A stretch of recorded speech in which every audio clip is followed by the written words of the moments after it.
자, 저희가 그 손동동굴, 이제 밝혀진 지 얼마 되지 않은, 그리고 그러면 당연히 방송을 탄 것도 얼마 없을 텐데, 그곳을 저희 이 박항서, 안정환, 김남일, 거기에 추성훈, 김동준 5명의 조합으로 가는데, 아무래도 인연이 있어 보이는 3명의 조합은 우리가 생각하는 2002 한일 월드컵 4강 신화의 주역들입니다.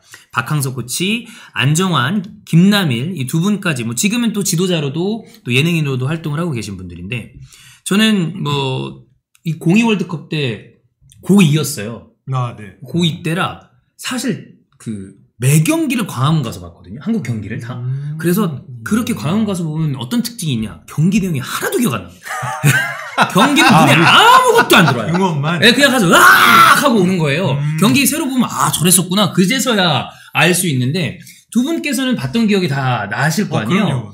저는 그때 이제 군대 말년이었습니다. 네. 제가 이제 군대를 좀 늦게 갔거든요. 어. 네. 그래서 군대 말년이니까 오히려 좀 편하게 아. 경기를 많이 즐길 수 있었죠. 어느 경기가 제일 기억에 남으세요? 저는 그 포르투갈전을 직접 보러 갔습니다. 직접 가셨구나. 네, 인천 문학경기장에. 그럼 박지성의 골을. 네. 오. 현장에서 예. 되게 이상하게 봤죠. 티켓 월급 거의 다 털어서 사고. 근데 그 경험은 앞으로 만약에 대한민국에서 월드컵이 안 열린다면 다시 살 수 없는 기회니까. 그래서 네. 그렇습니다. 대단한 경험인데. 박사님 그 기억 나시는 거예요? 저는 죽자고 TV를 봤는데 탐험가가 나도 내가 생각해도 이상하네. 탐험가 기질이 있는지 없는지 잘 모르겠어요. 그런 거 보면 또 이제 또 아니신 것 같고. 아닌 것 같아요. 이게 직접 만약에 그 선착순 5명 해서 경기 같이 뛰게 해줄게 라고 했으면 저는 박사님 가셨을 것 같아요. 본인이 직접 경험하실 수 있는 거는 좀 해보시는 스타일이죠. 모르겠어요. 근데 저는 박항서 감독님 원래 좀 오래 무명이라고 하면 안 되나? 아니 사실 맞죠. 되게 유명한 스타 출신은 아니에요. 그래서 그 월드컵 나기 전에 선수 때 마지막에 한번 반짝했잖아요. 저 사람 누구야 막. 근데 그때는 그분도 선수가 아니라 감독 같았어요. 감독님이 이제 사실 이제 동안은 아니세요? 예, 그거는 뭐 저희가 다 인정하니까. 근데 이제 우리나라 사람이 아니라 모든 사람이 좋아하는 게 확실히 두 종류 같아요. 안정환 선수 같이 막 탁 튀는 골 넣고 하는 거. 일단 뭐 너무 잘생겼어. 또 뒤에서 묵묵히 하는 사람. 김남일. 은근히 인기 없을 것 같은데 확실히 스포츠 보는 분들은 또 뒤에서 마청같이 하는 분들 되게 또 좋아요, 은근히. 이제 김남일 선수가 이제 뒤에서 진짜 그 별명이 진공청소기였잖아요. 그렇죠. 이제 김남일 선수도 그 뒤에서 쓸어주는 것과 동시에 굉장히 수려한 외모를 가지고 있기 때문에 실제로 그 성남 감독 시절에 까만색 셔츠에 까만색 바지에 까만색 구두. 그 아저씨 원빈처럼 그 이렇게 구장 탄천 딱 들어가 보면 저 배우인가? 그럼 김남일 감독입니다. 머리는 요만하고 그래서 진짜 잘생긴 분이기 때문에 그때부터 사실 또 여성 팬분들이 인기가 진짜 많았죠. 그렇죠. 근데 김남일 선수는 좀 카리스마가 있잖아요. 있죠. 센 느낌. 그러니까 딱 저기 버티고 서서. 근데 우리 박항서 감독님은 정말 참 이렇게 그 정감 가죠. 그 참 이렇게 그 가죽 잠바 입고 가죽 잠바가 아니라 이렇게 잠바 입고. 네, 맞아요. 조용히 일하시는 분. 그런 스타일이시죠. 그래서 원래 수비형 미들필더 쪽이었어요. 뒤쪽에서 좀. 그래서 정말 굉장히 일부러 존재감 없이 하는 선수 같았는데 그 짧은 기간에 그래도 사람들한테 엄청 임팩트가 탁 바뀌었어요. 그 박항서 감독님이 축구를 늦게 시작하셨잖아요. 그렇다. 되게 늦게 시작하셨는데 하시는 동안은 그래도 꽤 업적이 괜찮았다고 알고 있거든요. 그 경신고등학교 차범근 감독. 맞아요. 네. 후배입니다. 네네네. 맞습니다. 네네. 그리고 럭키금성 황소. 맞아요. 네. 오, 되게 많이 알아보셨네요. 럭키금성 황소 시절에 우승도 하시고. 네. 그래서 선수 생활이 짧았는데 나름 업적은 좀 있으신. 근데 이제 막 이름값이 되게 드높았었던 스타는 아니다 보니까 사실 대한민국에서도 축구인들은 다 알지만 좀 대중들에게는 02 월드컵 코치로 이제 딱 이름을 알리셨던 것 같은데, 생각해보면 그 02 월드컵 멤버들은 우리에게 되게 특별한 존재인 건 맞는 것 같아요.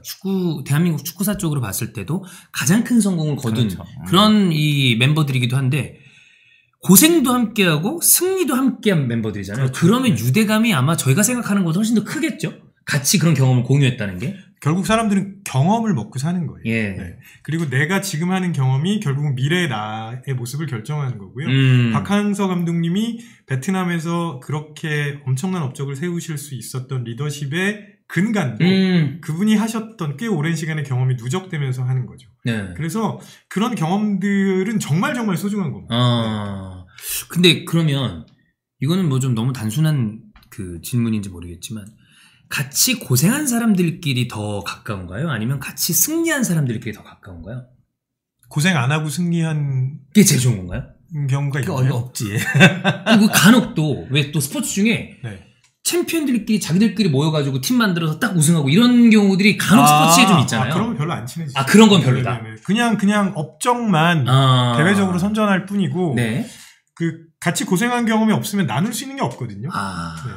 그래서 그냥 유명한 선수들 모아서 한두 번 뭐 일회성으로 해서 올스타처럼 네, 그런 거는 별로. 그러면 함께 어려워했었던 경험들이 쌓여 있어야 그렇죠. 같이 유대감도 생기고. 네. 일반화할 수는 없지만 대체로 같이 고생해서 무언가를 이루어야 되는 거 같아요. 꼭 우승을 안 하다가 우승을 할 필요는 없죠. 성과가 그래도 좀 있어야 된다. 근데 같이 고생하고 이루지 못하면 영원히 보기 싫 트라우마 생기죠. 그 유명한 그 여러분 짤방 아시죠? 함께해서 더럽고 다시 만나지 말자. 네. 조별 그 과제했는데 같이 했다가 결국에는 성적도 한 C 나오고 그러면은 다신 연락하지 말자. 근데 그게 그 사람이 싫은 게 아니라 그 기억이 싫은 거예요. 자기도 싫어지는 거야. 그때 자기가 했던 나도 것도. 막 싫고. 그러니까 서로 안 만나게 되는 경우가 종종 있는 것 같아요. 그럼 역사적으로 봤을 때 만약에 뭐 어떤 한 국가든 뭐 어떤 부족이든 이런 곳이 외세 침략을 좀 잘 이겨내고 이러면 또 뭉쳐지는 어떤 그런 결속력은 굉장히 크겠네요. 그러니까 뭐 정확히 말할 수는 없지만 뭐 징기스칸이든 어떻든 뭔가를 이루었던 사람들은 사람들을 결속시키는, 그리고 이제 중요한 게 힘들지 않고 승리를 거둔 법은 없잖아요. 그쵸. 그러니까 결속시킨다는 말 좀 그렇고 힘든 일을 가망이 확률이 낮고 힘들어 보이는 일에 같이 뛰어들게 하는 사람이 리더십인 것 같아요. 그리고 제가 경험 얘기를 계속 말씀드리는 이유가 뭐냐면 결국은 왜 지금 말씀하신 것처럼 힘든 일이 계속 되잖아요. 네. 그러면 그게 세대를 넘어서서 지속될 수도 있어요. 그렇죠. 한 세대만에 안 끝날 수 있거든요. 맞아요. 근데 우리 윗세대가 어떻게 했다라는 그 경험을 반드시 전해야 돼요. 그러면 그 경험이 전해지면서 그 집단이 가지고 있는 일종의 의식 같은 게 됩니다. 그런 경험을 전하는 게 그래서 역사가 중요한 거고요. 역사를 잊어서는 안 된다는 얘기도 그래서 나오는 거죠. 우리나라가 지금 뭐 일제 뭐 이런 거를 겪으면서 일제뿐만이 아니라 임진왜란 그 이전 얘기를 계속 같이 하잖아요. 그런 얘기, 임진왜란 때 열심히 그 일본군에 맞서서 싸운 사람들의 자식들이 그 얘기를 또 자식들한테 전하고 또 전달하고, 그러니까 일제시대 때 항일운동한 분들이 그런 경험을 가지고 하는 거거든요. 그래서 저는 그런 측면에서 역사보다 중요한 건 없지 않나 싶습니다. 그런 점에서 성공한 나라가 프로이센이죠. 사실 프로이센은 그게 그러니까 국가라고 할 수 없는 형태였어요. 네. 그러면 말씀하신 대로 어떤 우리의 아젠다가 전달되는 게 아니라 여기서 뭘 하는 거야, 이렇게 될 거를 몇 대에 걸쳐서 오히려 우린 이걸 극복해야 된다, 어떻게든 극복해서 가자, 이렇게 됐던 그런 나라가 오래 가고 뭔가를 이루는 것 같아. 뭐 프로이센은 좀 안 좋은 일을 이루긴 했지만 어쨌든 간에요. 로마도 그렇죠. 옛날에 제가 읽었던 책들은 로마가 우리나라랑 좀 비슷하다니까. 이탈리아가 또 한가운데 있잖아요. 반도기도 하고. 그러니까 이상한 생각을 하는 거야. 우리나라는 서울이 제일 좋은 땅은 맞아요. 수도하기에도 지정학적으로. 봐라, 중앙에 있고 딱 가운데. 그러니까 로마가 딱 수도가 될 땅이야. 그런데 실제 로마를 가 보시면 거기는 사람이 못 사는 땅이었어요. 그래요? 네, 원래 도망자 노예들이나 가니까 버린 땅이었어요. 근데 거기서 만들어졌던 어떤 정신들, 우리는 위기를 극복해야 되고 어떻게 해야 되고 어떻게 해야 되고 어떻게 해야 된다는 게 거의 몇백 년, 천년을 가니까. 그래서 그건 서양 역사학자들도 로마가 성공한 건 어쨌든 이게 이유가 뭐든 간에 유전이 안 되는 건데 전달이 됐다. 그런 것들이 다 내려왔다. 네, 전달이 됐고 교육에도 끝없이 반영하고. 그래서 그 로마 지금 없어졌지만 거기 동상이 하나 있었는데 사람들은 걔가 이제 외적이 쳐들어왔을 때 막 잘 싸우는 전사예요. 그럼 우리들이 생각할 때는 뭐 저기 헤라클레스 이렇게 한 것 같지만 사실 그 전사의 진짜 본질은 뭐냐면 불가능한 상황, 절망적인 상황에서 이런 헌신이 나라를 구했다. 이런 거예요. 그러니까 그런 것들을 전달하는 계속 게 내려주고 밑으로. 어떻게 보면 탐험 이야기도 그런 거 아닐까요? 네, 그렇습니다. 저희가 궁금한 게 하나 있어요. 네. 그러니까 오늘 이제 박항서 감독님하고 안정환, 김남일 선수, 추성훈 선수, 김동국 선수 나오잖아요. 다른 분들은 그래도 얘기가 많이 알려져 있는데 네. 워낙 축구 전문가시니까 네. 김남일 선수 얘기가 별로 없습니다. 김남일 선수는 이제 좀 군기반장 같은 이미지가 있죠. 네, 그런 이미지가 있어요. 그런 이미지가 있고 실제로 선수 생활 때는 또 워낙에 카리스마 있는 인물이기도 하고.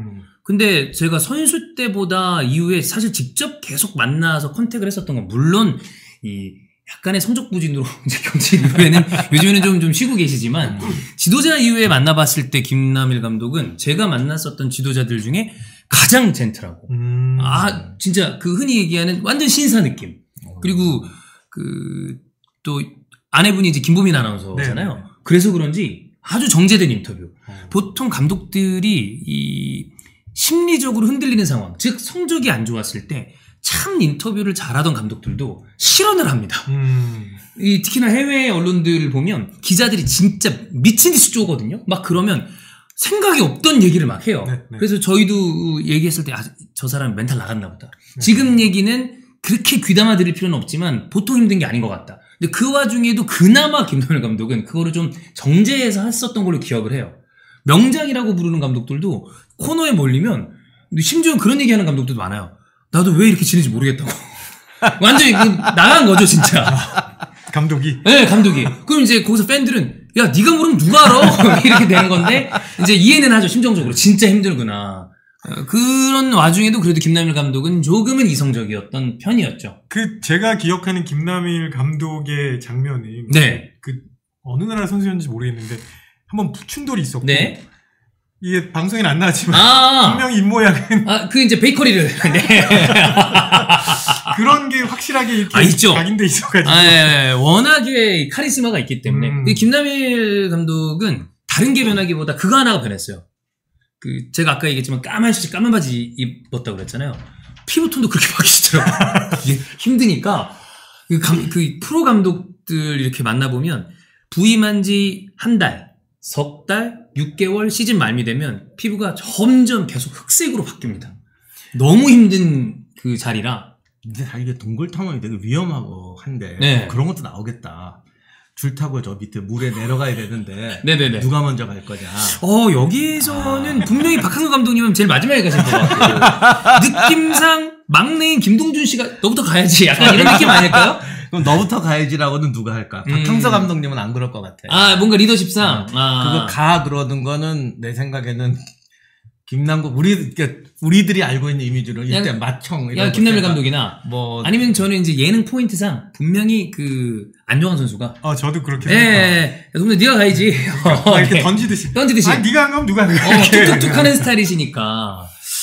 박항서 감독의 리더십이 아까 02 월드컵 때 성공의 기반이 된다라고 말씀을 해주셨잖아요. 그래서 베트남에서 엄청난 성공을 거뒀는데 이게 좀 궁금합니다. 사실 박항서 감독은 그런 경험은 있었지만 대한민국에서 지도자로 대단히 성공한 분은 아니었어요. 아니죠. 예. 근데 그러면 리더라는 것이 타고난 게 아니라 후천적으로 발달이 될 수도 있는 건가? 어떤 가진 성향이라는 게? 그게 좀 궁금한 거거든요. 누구나 리더가 될 수 있죠. 누구나 될 수 있다. 누구나 리더가 될 수 있고 우리가 착각하는 것 중에 하나는 저 사람은 진짜 타고난 리더인가 봐. 아니요, 그런 거 없고요. 그런 거 없다. 네, 그런 거 없고 누구나 리더가 될 수 있는데 리더가 되려면 연습이 좀 필요합니다. 근데 우리는 연습을 해야 된다는 생각은 잘 안 해요. 무슨 얘기냐면 예를 들어서 어떤 사람이 특정 회사에 입사를 합니다. 그러면 내가 이 조직의 수장이 되면 어떻게 할까를 그때부터 생각해야 돼요. 우리는 굉장히 겸손해야 된다고, 지금 맡은 직무에만 충실해야 된다고 보통 얘기를 하잖아요. 그런 얘기 많이 듣죠. 네네. 근데 연습은 그때부터 해야 돼요. 왜냐하면 신입 신입사원일 때 네. 리더가 어떻게 해줬으면 하는 게 있어요. 있겠죠. 대리가 됐을 때 리더는 이렇게 했으면 좋겠다는 게 있고 과장, 차장, 부장 다 마찬가지죠. 예. 그런 걸 다 그 시점에서 생각해보고 쌓여야 리더가 될 준비를 충분히 한 거죠. 그냥 아무 생각 없다가 갑자기 리더가 됐어요. 뿅. 그때부터 뭘 하냐면 물어보기 시작합니다. 야, 어떻게 하면 되냐? 어떻게 하면 되냐? 그거를 좋은 말로 하는 게 현안 파악이에요.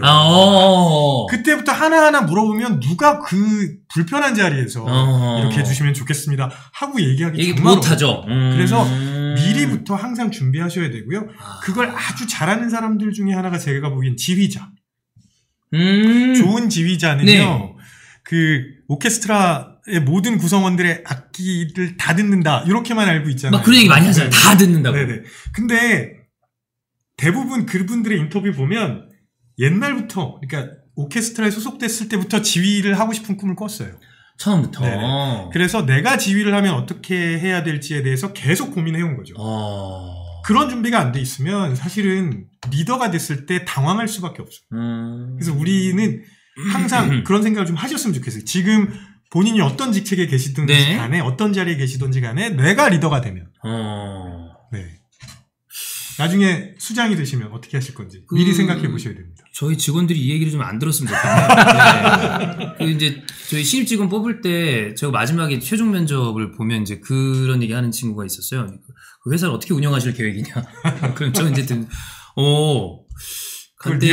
간땡이가 배 밖으로 나온 친구네. 이렇게 생각하는데 그 친구 입사해서 잘 댕기고 있습니다만. 근데 그건 있어요. 그런 질문을 하던 친구가 교수님 얘기를 듣고 나서 그런 건지 모르겠지만 그 친구 일 되게 잘하거든요. 네네. 그러니까 그런 어떤 방향으로 갈지 물어봤던 게 본인도 거기 맞춰서 일하겠다는 생각으로 물어본 걸로 기억을 해요. 그 얘기가 그래서 일리 있는 말씀이신 것 같아요. 그러니까 리더는 계속 훈련해야 된다. 경험해야 된다는 말씀 100% 동의하고 네. 하나를 더 추가하자면은 많은 분들이 리더십에 대해 상담을 하면 자꾸 이걸 물어봐요. 이럴 때는 어떻게 해야 됩니까? 이럴 때는 어떻게 해야 됩니까? 네. 그래가지고는 결코 좋은 리더가 못 돼요. 리더의 가장 중요한 자기 훈련 방법은 네. 항상 계산되지 않는 위험 속에 들어가야 돼요. 그러니까 새로운 계산되지 않는 시도를 계속해야 되고 무수한 실패. 그것도 참 희한한 계산된 실패가 아니라 계산 안 된 실패지만 내가 파멸하지 않을 정도의 그 정도만. 예, 그거 참 말로 표현하기 어려운데 선택이 어려운데 그 노르망디 계산하신 거죠. 노르망디 상륙작전 때 펜젤이라는 독일군 장군이 그런 말을 했어요. 나는 여러분들에게 여러분이 할 수 있는 이상의 노력과 감당할 수 없는 희생을 요구한다. 오늘 하루 동안 그렇게 싸워야 한다. 근데 사실 그렇게 해온 사람은 그 감당할 수 없는 그 희생이라는 게 사실은 계산된 희생이고 계산되지 않은 위험에 도전한다 하지만 그게 본능적으로 계산돼. 그래서 그걸 계속 키워가는 거예요. 그렇게 해서 새로운 세계로 자기를 집어넣고 새로운 문제에 대한 경험을 쌓지 않으면 안 좋아하는 리더가 되거든요. 그래서 제일 황당한 그 이해가 이런 거예요. 네가 무조건 해! 이게 카리스마 리더로 생각하고 민주 리더는 아까 말씀하신 이거 어떻게 해야 되냐 어떻게 해야 되냐 이거는 다 책임 방기지 리더십하고 아무 상관없어요. 맞아. 항상 직원들한테 물어봤을 때는 네. 그 직원들이 생각하는 이상의 위험과 희생을 끌어 집어넣기 위해서 물어보는 거예요. 그리고 나도 모르지만 얘들을 끌고 어디까지 갈 수 있을지 얼마나 할지 하고 100% 안 되는 실패한 것에 대해서는 또 방법을 찾고 그래서 리더는 정말 하루하루가 모험입니다. 그리고 그럴 때 구성원들이 그걸 따라가느냐 안 따라가느냐는 그 리더가 가진 진심 어린 행동이 있느냐 없었느냐예요. 그러니까 그런 정말 계산되지 않은 모험을 하자고 했을 때 네. 리더가 그때까지 자기가 솔선수범하는 모습을 보여줬으면 쌓아온 게 계속 있으면 네, 자연스럽게 따라오는 거고. 그게 요즘 많이 얘기하는 오센틱 리더십이라고 우리나라 말로 하면 진심을 담은 리더십 혹은 진정성 있는 리더십 이렇게 네. 얘기하거든요. 요즘 제일 각광받고 있는 리더십 중에 하나인데요. 그게 왜 그러냐면 요즘은 사람이 중요한 시대잖아요. 그쵸, 그러니까 맞아요. 옛날처럼 사람을 그냥 기계 부품처럼 이용하는 그런 시대가 아니란 말이에요. 그렇게 부리면 큰일 납니다. 큰일 네, 큰일 나요, 진짜. 예, 바로 신고 먹습니다. 네. 그래서 사람 하나하나를 존중하고 공감하고 그걸 바탕으로 그 조직을 이끌어가고 이런 거죠. 네. 그래서 자기의 경험을 나눠야 돼요. 네. 이게, 많이들 오해하시는 것 중에 하나가, 경험은 일방적으로 전달하는 거다. 아니고요. 서로 같이 공유하면서 나눠야 돼요. 요즘 이제 라떼 얘기 너무 많이 하는데. 라떼는? 라떼 자체가 절대 나쁜 게 아닙니다. 네. 네. 근데 왜 라떼를 싫어할까요? 그거는 그냥 일방적으로 내 얘기를 들어라고 전달하니까. 옛날 얘기 계속 하고. 듣기 싫은 거예요. 네. 무용담 또 때리고. 네. 그거는, 제가 본 단어 중에 훈수충이라는 단어. 훈수충 있죠. 네. 훈수충, 장문충. 네. 그래서, 근데 사실 훈수라는 건 우리나라의 정말 좋은 문화 중에 하나예요. 대부분 서양에서는 몰입만 강조해왔죠. 근데 몰입하면 놓치는 게 너무 많아요. 그래서 옆에 있는 찬물을 잘 이용하라는 게 결국은 훈수의 문화인 거거든요. 근데 옆에 있는 찬물을 잘 이용하라는 거는 내가 훈수를 하라는 얘기가 아니라 훈수를 요청하라는 얘기입니다. 그래서 들어라. 네, 그렇죠. 그래서 리더는 먼저 훈수를 요청해야 돼요. 그러면 라떼 얘기 안 나오고. 그렇죠. 맞아. 그런 얘기 안 나오겠죠. 그러니까 비슷한 얘기인데 그 직원들한테 맡겨라. 시키지 말고 맡겨라는 얘기 많이 하잖아요. 예. 실제로 직원들은 맡기는 거 되게 싫어해요. 나는 시키는 일을 하고 책임은 리더가 져야 되는데 예. 직원들은 그 순간 공은 당신이 가져가고 책임은 나한테 떠넘길 거지 이렇게 생각하기 때문에 굉장히 싫어합니다. 그 다음에 리더는 직원한테 맡길 때는 영화에 보면 멋있잖아요. 그렇죠. 난 전적으로 너를 믿는다. 믿는다. 그렇게 맡기면 망해요. 그 전쟁터에서도 너를 믿는다고 할 때는 이미 계산 다 해보고 아까 말씀하신 대로 둘 다 지금 새로운 어떤 안 해본 걸 하는 거예요. 네. 근데 그간의 경험을 통해서 얘가 이걸 할 수 있을 거라는 데이터적 확신을 가지고 맡기는 거거든요. 그런데 맡기면 되는구나. 너무 좋아하는 거야. 다 쟤한테 다 줘. 그래서 옛날에 이렇게 리더십 같은데 강의 가서 임무형 연수를 얘기하면 이 많은 분들이 얼마나 좋아. 내가 잔소리도 안 하고 아싸. 꼰대 소리도 안 들어대고 네가 하란 말이야. 절대 아니에요. 실패하면 너 나가. 절대 아니야. 그렇게 쉬운 건 벌써 했지 왜 안 했겠어. 그렇죠. 그거는 3중의 책임이야. 얘가 할 일을 예상해야 되고 얘가 실패했을 때 성공했을 때 대책까지 다 만들어놔야 되기 때문에 몇 배로 힘들어요. 네, 맞아요. 요즘에 이제 인터넷 방송에서 프로 바둑기사나 장기 하시는 분들도 개인 방송을 하십니다. 근데 프로잖아요. 그분들이 이제 구력이 엄청 오래되신 분인데 그분들한테도 가서 혼수됩니다. 네. 네. 저는 진짜 좋은 거라고 생각한다니까요. 아니 그러니까 안 보이는 게 보여요. 네. 다만 조심하셔야 돼요. 네. 훈수를 먼저 두지 말고 요청하시는 거. 그게 핵심입니다. 네. 먼저 얘기를 해달라. 네. 그렇습니다. 제가 예전에 다른 일 때문에 탑골공원을 지나가다가 그 장기판에서 훈수 두다가 싸움 나는 장면 많이 보고 훈수의 민족 아니겠습니까? 네, 그렇습니다. 자, 이렇게 오늘 리더십 얘기 손등동굴로 시작을 했는데 마지막은 이제 리더십으로 이야기가 마무리가 됐습니다. 이제 얼마 안 남았어요, 여러분. 30분 정도 후에 박항서, 안정환, 추성훈, 김남일, 김동준 씨가 출연하는 300만 년 전 야생탐험 손등동굴 요 편이 이제 첫 방송이 진행이 되는데 손등동굴이라는 곳 자체도 아마 꽤 많은 분들이 이런 데가 있구나 처음 보시는 곳일 거고 다른 네 분의 이 안정된 예능감 플러스 박항서 감독은 과연 예능에서 어떤 모습을 보여줄지 이것도 저는 굉장히 좀 궁금합니다. 그래서 이것도 저는 포인트가 되지 않을까. 생각외로 재밌는 포인트가 있으신 분이라 저는 충분히 기대할 만 하시지 않나. 방송 최초로 공개된다 이렇게 생각하시고 함께 탐험하시면 좋을 것 같습니다. 8시 여러분 40분이요. TVN에서 보실 수가 있으니까 보신 다음에 잠깐 쉬다가 그 방송 보시면 되겠습니다.